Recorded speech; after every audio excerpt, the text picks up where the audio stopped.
The truth is, most people don't forgive themselves because they think it was their responsibility. Like they're mad at themselves because they believe, why were they in the situation? How could they let themselves be dragged along for so long? How could they let themselves be made felt that way? How could they let anyone else take that power from them? And the truth is that you're not wrong for wanting something good.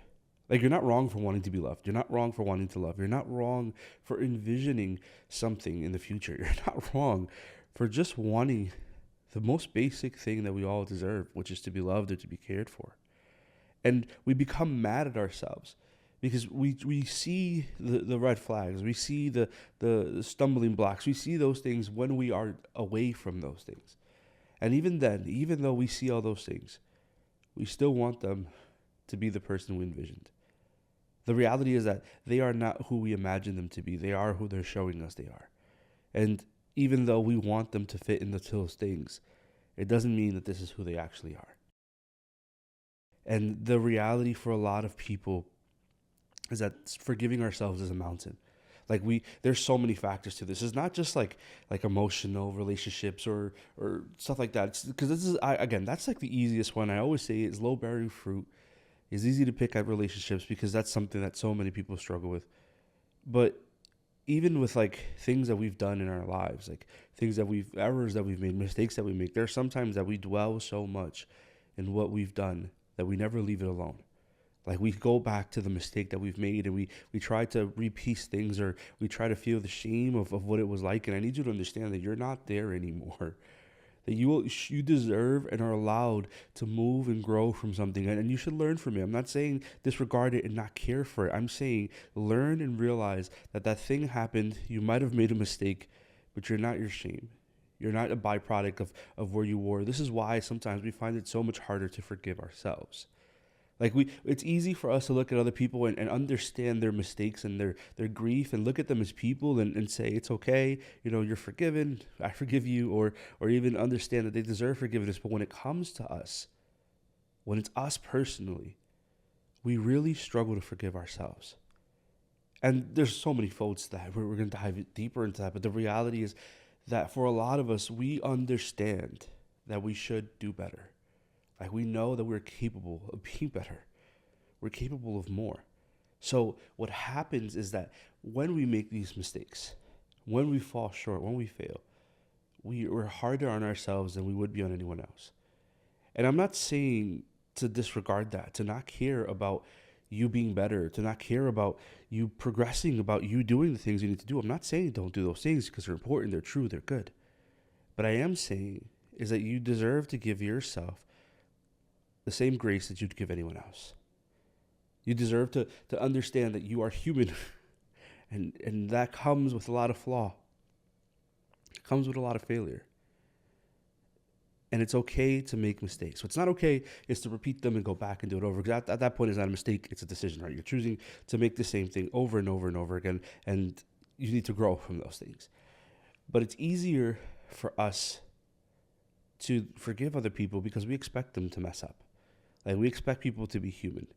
We expect them to do things and to have flaws, and we sympathize and empathize with them. We look at them and we say, wow, I'm so sorry you're going through this. It's okay to not hold this over yourself. But when it comes to us, we are our hardest critic. So I don't know where you are in your life, and if this necessarily relates to the current season you're in, or it relates to a season you were in, or a season you will be in. I do think that we all struggle with this throughout our lives because it's hard for us to understand that we deserve to be forgiven. And if you've never given yourself permission, I just hope this is the day as we dive into this mountain for a lot of us, that you give yourself permission to be free from the things that you've done, from the shame of the past, from the lies of the past, from the things that have been held over you, or being held over you, that you are not those things. And if you've made 1,000 mistakes, this is day one of those 1,000 mistakes being in your past. Because again, I'm not saying that they weren't bad, that they didn't have value, they didn't have worth, didn't have weight, that they were things that were mistakes, but that's the things that they were, not they are. And maybe there's trickle effect of those things, but you're not in the center of it, you're in the outside. You deserve to forgive yourself. Because something happens, right? When we don't learn to let things go, when we don't learn to allow this to leave, well, from the scientific component, we actually create more stress. There's a book called, and I believe I've quoted it before, the body keeps the score. That your body physically, actually, like physical, like literally, chemically in your body and physical implements in your body take on the weight of the things that you're holding over yourself. So, like example, your body produces the stressor hormone, cortisol. It actually goes into your body in ways that it affects your body, hurts you. It actually produces fat. Like that's literally the thing that it does. When you are aggravated and create this pain, your body doesn't know how to react. It becomes deregulated. So you have this physical outcome of holding on to shame. You have this physical outcome of holding on to pain, of holding on to the things that you haven't forgiven yourself for. And it's going to keep replaying and replaying. Why? Because our brains are not very good at creating healthy memories. All they do is repeat a memory of a memory. So we are looking at the worst possible outcome of this situation. It's not, might not even be the situation itself. It's a byproduct of what our brain created. And you're living in something that you deserve freedom from.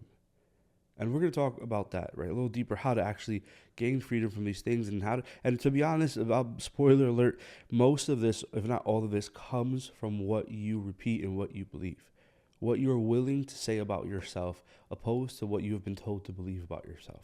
So there's this weight that we hold in our chest, in our shoulders, and in our jaws. This is why when people say, like, let your shoulders down, unclench your jaw, relax, take a deep breath, be patient, be present. All these things is that they allow us to do it because it's, again, a physical component of what we're feeling. But there's this weight of unhealed guilt and shame.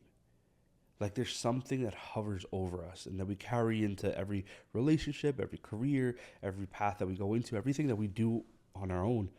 We carry the weight of that shame. We carry the weight of that guilt.